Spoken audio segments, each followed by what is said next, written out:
आज हम लोग पढ़ेंगे इंटीग्रेशन। ये हमारा लास्ट टॉपिक है बेसिक मैथ का। ठीक है, इंटीग्रेशन में हम पहले जानेंगे कि इंटीग्रेशन का हमें जरूरत ही क्यों पड़ा। ठीक है, हम इंटीग्रेशन क्यों करते हैं। तो मान लेते हैं एक ग्राफ है यहाँ पे। ठीक है, ये ग्राफ है, इसका अगर हमको सिंपली एरिया निकालना, मान लेते हैं यहाँ पे वाई एक्सिस में ये एक्स एक्सिस है, ये वाई एक्सिस है, ये एक पॉइंट दिया हुआ वाई एक्सिस में वाई नॉट और एक्स एक्सिस में दिया हुआ है एक्स नॉट। ठीक है, इस ग्राफ का अगर एरिया निकालना है तो सिंपली ये स्क्वायर टाइप का यहाँ पे शेप बन रहा है ग्राफ का। ठीक है, तो इसका एरिया तो हम इजीली निकाल लेंगे। ठीक है, एरिया इसका क्या हो जाएगा, एरिया इक्वल्स टू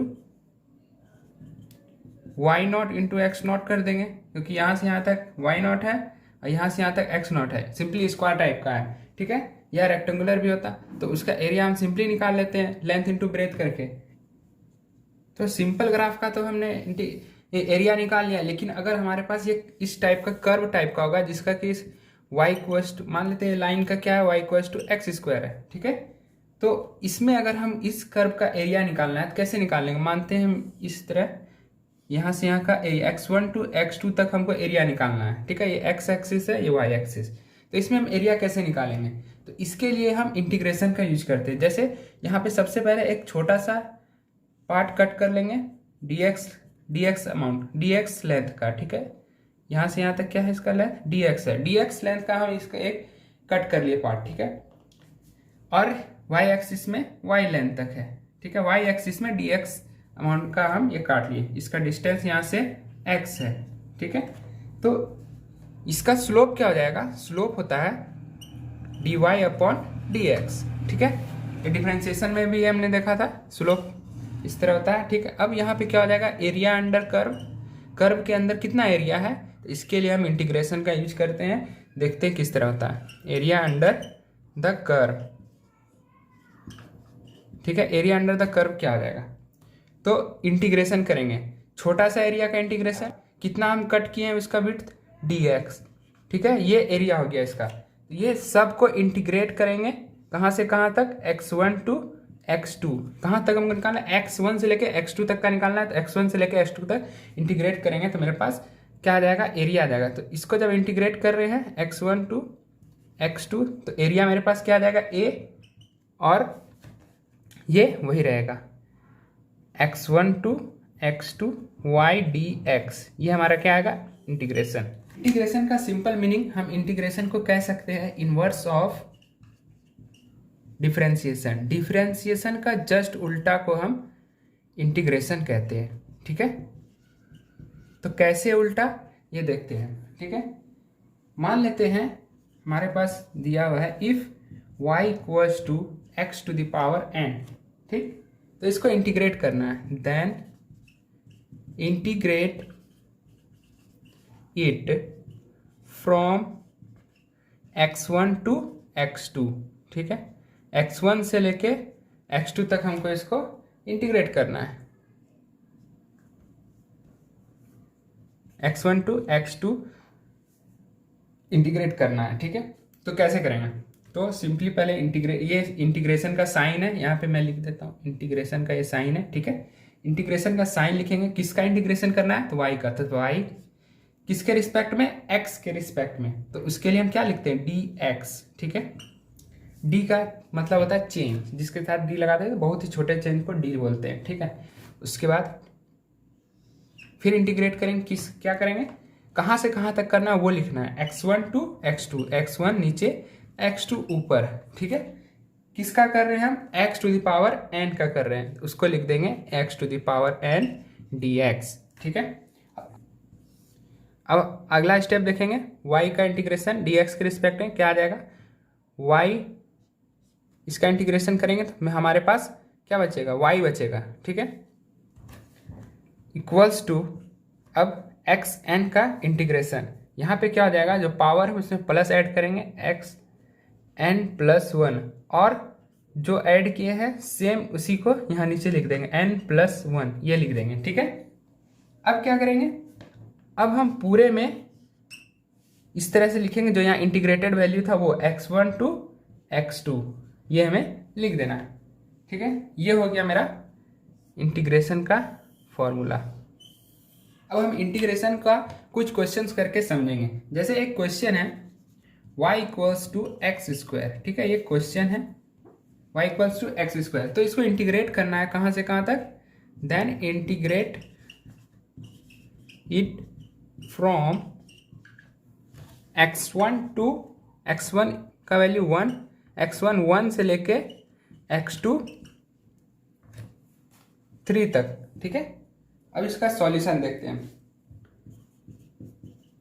सॉल्यूशन क्या जाएगा, इंटीग्रेशन करते हैं, integration of y with respect to x, ठीक है, क्या है, एक्स स्क्वायर है, एक्स स्क्वायर टू dx, ठीक है, ये हमें लिखना है, ठीक। अब x1 लोअर वैल्यू और x2 अपर वैल्यू, ठीक है। अब क्या होगा आगे, इसका इंटीग्रेशन क्या आ जाएगा, y बचेगा यहाँ, y इक्वल्स टू, अब यहाँ देखिए क्या करना है, x1 का वैल्यू क्या है 1, लोअर लिमिट 1, अपर में क्या है 3, x2 का वैल्यू 3 है। अभी हमने फॉर्मूला में क्या देखा था, क्या करना है हमको, पावर पे +1 करना है और पावर को ऐड करके नीचे लिख देना है, यही हमारा क्या होगा इंटीग्रेशन का आगे अगला स्टेप है। अब आगे क्या करना है ये देखिए, अब बचा y equals to upper limit, lower limit नीचे, अपर लिमिट ऊपर, क्या x³ अपॉन 3, यहाँ 3 बचा है, ठीक है। अब आगे स्टेप क्या होगा, अब अगला स्टेप है y इक्वल्स टू क्या हो जाएगा, अब इसको हम थोड़ा चेंजिंग लाएंगे, यहाँ से हम क्या 1/3 कॉमन लेके बाहर निकाल सकते हैं, 1/3, उसके बाद x³ बचा, लोअर वैल्यू 1, अपर वैल्यू 3, ये लिख दिए। अब क्या करना है, y इक्वल्स टू 1/3, अब एक बार अपर लिमिट को x का वैल्यू पुट करना है 3 का क्यूब और माइनस कर देना है लोअर वैल्यू को x का वैल्यू पे पुट करके 1 का क्यूब, ठीक है। y इक्वल्स टू 1/3, 3 का क्यूब करेंगे तो 27, 1 का क्यूब 1, ठीक है। तो y का वैल्यू क्या आ जाएगा 1/3 इंटू 26 इक्वल्स टू क्या आ जाएगा 26/3, ये आ गया हमारा आंसर। इस तरह से हमें इंटीग्रेट करना है। अब एक और क्वेश्चन देखते हैं जो कि सिंपल है लेकिन इसको समझना है, क्या है y का वैल्यू मान लेते हैं 5 है, इसको इंटीग्रेट करना है फ्रॉम x1 1 से लेके x2 2 तक, ठीक है, x इक्वल्स टू 2 तक, ठीक। तो एक चीज़ ध्यान देना है, यहाँ y का जो वैल्यू है कांस्टेंट टर्म है, ठीक, लेकिन डिफरेंशिएशन में क्या होता था, अगर डिफरेंशिएशन में कांस्टेंट टर्म का हम डिफरेंशिएशन करते हैं तो 0 के इक्वल है, 0 हो जाता है, लेकिन इंटीग्रेशन तो हम जानते हैं कि जस्ट इन्वर्स होता है, तो यहाँ पे इसका इंटीग्रेशन 0 नहीं होगा, कुछ और ही होगा, करेंगे y dx, ठीक है, क्या आएगा, y का वैल्यू 5 रखेंगे dx, ठीक है। अब 5 कांस्टेंट है, बाहर आ जाएगा, ठीक है, 5 कांस्टेंट है, बाहर आ जाएगा, इंटीग्रेशन करेंगे dx का, कहाँ से 1 से लेके 2 तक, ये हमेशा हमको लिखना ही है dx, ठीक है, क्योंकि या तो dx होगा या dt होगा, dv होगा, जो भी होगा, जिस टर्म में रहेगा उस टर्म में हमको यूज करना है, ठीक है। 5 कांस्टेंट बाहर किए, dx का इंटीग्रेशन x ही रहेगा, ठीक है, dx का इंटीग्रेशन x रहेगा और लोअर लिमिट 1, अपर लिमिट 2, ठीक है। अब क्या होगा, तो 5, उसके बाद एक बार अपर लिमिट पुट करेंगे x के जगह, क्या आ जाएगा 2, एक बार लोअर लिमिट 1, आंसर क्या आ गया 5। अब हम लोग देखेंगे integration of trigonometric function, trigonometric function का इंटीग्रेशन देखेंगे, जिस प्रकार से हम डिफरेंशिएशन देखे थे ट्रिग्नोमेट्रिक फंक्शन का, उसी तरह से हम इसका इंटीग्रेशन भी देखेंगे ट्रिग्नोमेट्रिक फंक्शन का। तो स्टार्ट करते हैं साइन से, ठीक है, sine, integration of sine x with respect to dx, क्या हो जाएगा इसका फॉर्मूला, ये सब जैसे कि हम डिफरेंशिएशन में याद करने बोले थे उसी तरह इंटीग्रेशन में भी हम मैं यही बोलूंगा कि इसे याद कर लेना है, ठीक है। साइन x का इंटीग्रेशन क्या हो जाएगा माइनस कॉस x प्लस एक कांस्टेंट टर्म लिखना है c कोई भी कांस्टेंट हो सकता है, ठीक है। नंबर 2, अब कॉस का देखेंगे, कॉस x का इंटीग्रेशन dx के रिस्पेक्ट में क्या हो जाएगा साइन x हो जाएगा प्लस कांस्टेंट टर्म हो जाएगा साथ में, ठीक है। अब क्या है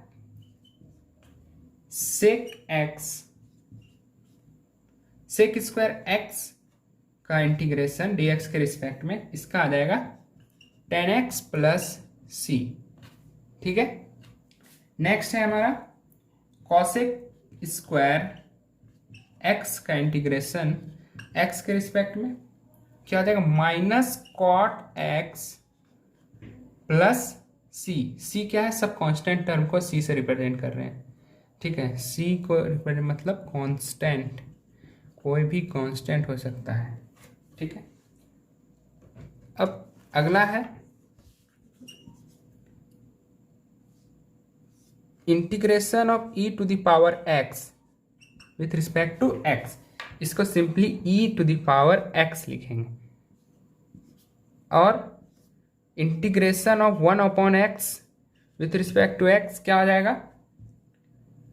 एक्स, इसको क्या लिख सकते हैं, एक्स नीचे है तो ऊपर लिखेंगे तो उस पर लिख सकते हैं x to the power -1 dx, इस तरह से लिख सकते हैं। तो इसको सॉल्व करने पर हमारा आता है एक्स के पावर -1 है, -1, इसमें फॉर्मूला क्या पढ़ते हैं n+1, तो इसमें +1, और जो वैल्यू आता है उसको यहाँ भी लिखना -1 + 1, ठीक है।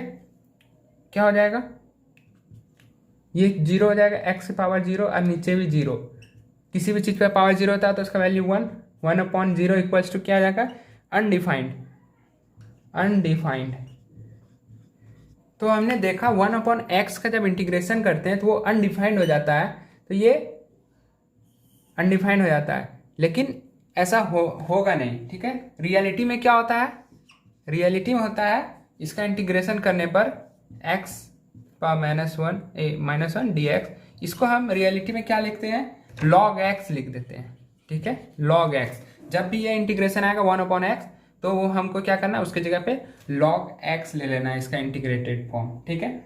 और फिर इसको ऐसे भी लिख सकते हैं log e to the power x और ln x, ये हो गया इसका क्या, इंटीग्रेशन। ये हमें ध्यान में रखना है, ठीक है।